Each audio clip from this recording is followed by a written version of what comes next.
안녕하세요. 머스크의 새로운 인터뷰가 나왔습니다. 기술 업계로 돌아오게 되어서 기쁘다라고 합니다. 앞으로 테슬라와 스페이스X 엄청난 기술적인 발전을 보여줄 수가 있다라는 점이겠죠. 그리고 머스크는 모든 조건에서 작동이 가능한 것이 테슬라의 FSD라고 말하고 있습니다. 다른 기업들의 자율주행은 모든 조건에서 작동이 안 됩니다. 테슬라만이 오직 유일하게 모든 조건과 관계없이 어느 곳에서나 활용을 할 수가 있는 기술력이죠. 그리고 현재 테슬라는 로보택시 소프트웨어 런칭을 준비하는데 짐 먼스터가 이 부분에 대해서 조금 살펴볼 것이 있다라고 링크를 하나 올리고 있습니다. 우선 초기 같은 경우에는 규모가 작기 때문에 이것이 수익성으로 이어지지는 않을 것입니다. 하지만 곧 있으면 천대로 빠르게 늘어날 수가 있다라고 말한 것이 머스크의 발언이었는데요. 6월 22일부터 테슬라 모델 Y 약 10대부터 시작이 됩니다. 그리고 여기서 주목할 점이 테슬라가 우버랑 웨이모보다 10%더 저렴한 가격으로 승차 공유 서비스에 들어갔을 경우에 미국 승차 공유 시장이 30%를 점유한다라면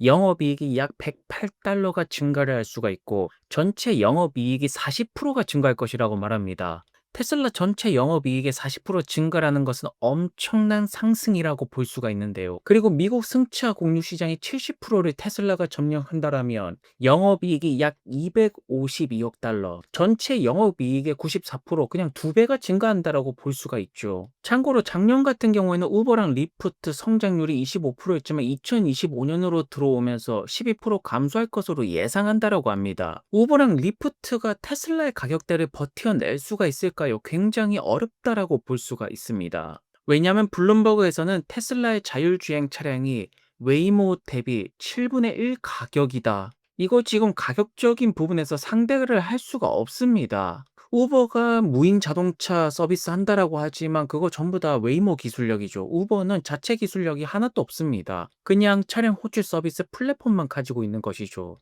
그렇다면 소비자들이 앞으로 우버의 플랫폼을 이용할까요? 테슬라의 플랫폼을 이용할까요? 소비자들은 저렴하고 빠른 것을 찾게 될 것입니다. 그래서 테슬라 웨이모 수집된 데이터 양을 보시더라도 테슬라는 30억 마일, 웨이모는 2200만 마일밖에 되지 않습니다. 보험만 보시더라도 테슬라는 자체 보험, 다른 기업들은 다 외주로 맡기고 있죠. 이 자율주행 사고가 났을 때 조금 더 효율적으로 처리할 수 있는 기업이 테슬라라는 것을 알 수가 있는데요. 그리고 더욱더 중요한 점이 무엇일까요? 바로 자체 차를 생산할 수 있냐 없냐. 보시는 것처럼 오직 테슬라만 스스로 차를 생산하고 있습니다. 다른 기업들은 차를 생산할 능력이 안 되죠. 그래서 아직까지 출시 전이기 때문에 테슬라의 차량은 0대이지만 웨이모가 1500대 정도가 운영이 된다라고 말합니다. 하지만 웨이모는 연도가 지날수록 500대에서 1000대 이렇게 조금밖에 늘어날 수가 없다라면 테슬라는 한 번에 35,000대, 7만 대, 10만 대, 100만 대 굉장히 빠르게 늘어날 수가 있다라는 점이겠죠. 그리고 마일당 사고율을 보시더라도 테슬라가 가장 낮습니다. 아직도 테슬라의 자율주행 기술력에 대해서 부정하신다라는 것은 전 세계에 있는 모든 자율주행 기술력에 대해서 부정하는 것입니다. 왜냐하면 현재 테슬라가 가장 뛰어나기 때문이겠죠. 사고율이 가장 낮습니다. 그래서 투자하는 부분에 있어서 자율주행이 앞으로 중요할 것 같다. 모빌리티 시장에서 핵심 키가 될 것 같다.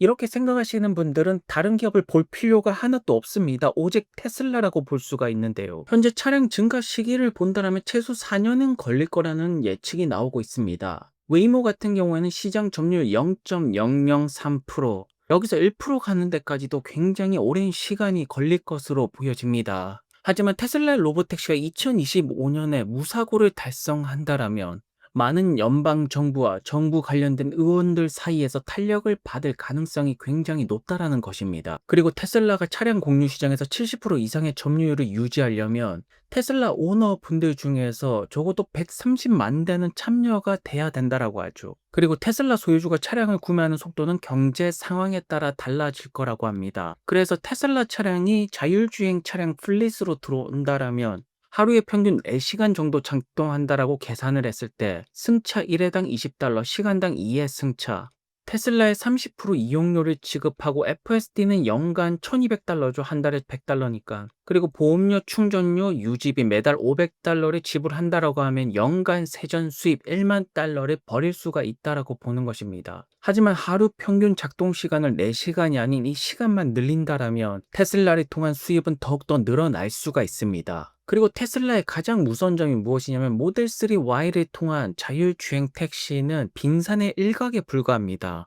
이 사이버 캡이 대박이죠. 기존 모델 3 Y 대비 원가도 확실하게 저렴하고 가격대도 더 낮습니다. 사이버 캡만 제대로 작동이 된다면 모델 2는 필요가 없다라고 말씀하시는 분들이 정말로 많은데요.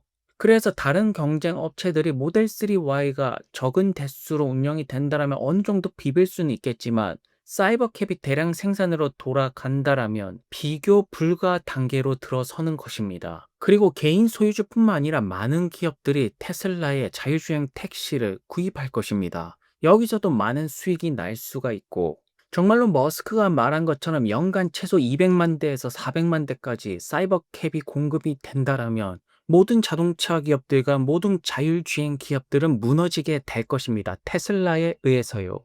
전기차 부분을 보시더라도 1월부터 4월까지 가장 많이 판 모델 Y랑 3입니다. 나머지는 중국 기업들이 보이고 있죠.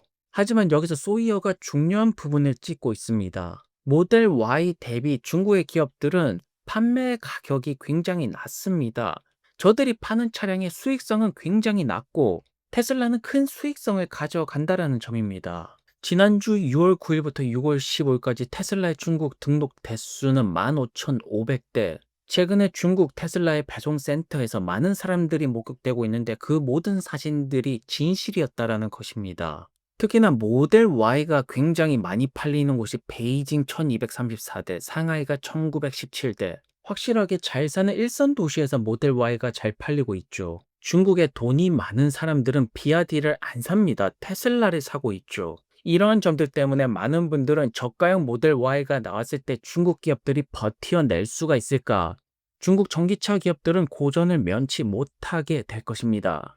왜냐하면 테슬라랑 비아디를 비교하더라도 중국 시장에서 부채 상한 후 비아디는 마이너스 2,427억 위안, 테슬라는 플러스 1,679억 위안, 비아디는 차를 한 대 팔더라도 많이 남지도 않고 정말로 여러 대를 팔아야 되는데 최근에 그것도 잘 안 되고 있습니다.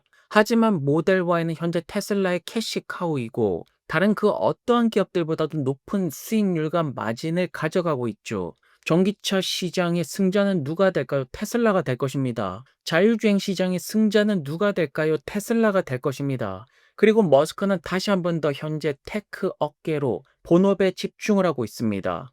이제 모든 스토리와 퍼즐들이 맞춰지고 있다는 것을 저는 충분히 느끼고 있고요. 올해 하반기에 우리가 주목해야 될 기업은 테슬라가 될 것입니다. 오늘도 좋은 하루 되시고요. 다음 영상에서 뵙겠습니다. 감사합니다. 다시 기술 업계로 돌아와서 기쁩니다. 저는 연구자라는 용어보다 엔지니어라는 용어를 더 좋아합니다. 왜냐하면 근본적인 알고리즘 혁신이 있다면 그것은 연구이고 그렇지 않다면 엔지니어링이기 때문입니다. 로켓이든 자동차든 스포츠든 안정적으로 컴파일되고 실행되는 소프트웨어가 필요합니다. 그러면 최대한 진실을 추구해야 합니다. 그렇지 않으면 소프트웨어나 하드웨어가 작동하지 않습니다. 수학은 속일 수 없습니다.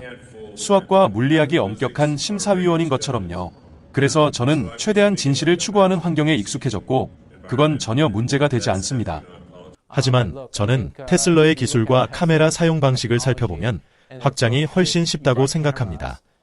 특히 최근 뉴스를 보면 중국이 실제로 시장을 개방하고 일부 데이터를 중국 밖으로 수출하도록 허용하고 있다는 것입니다.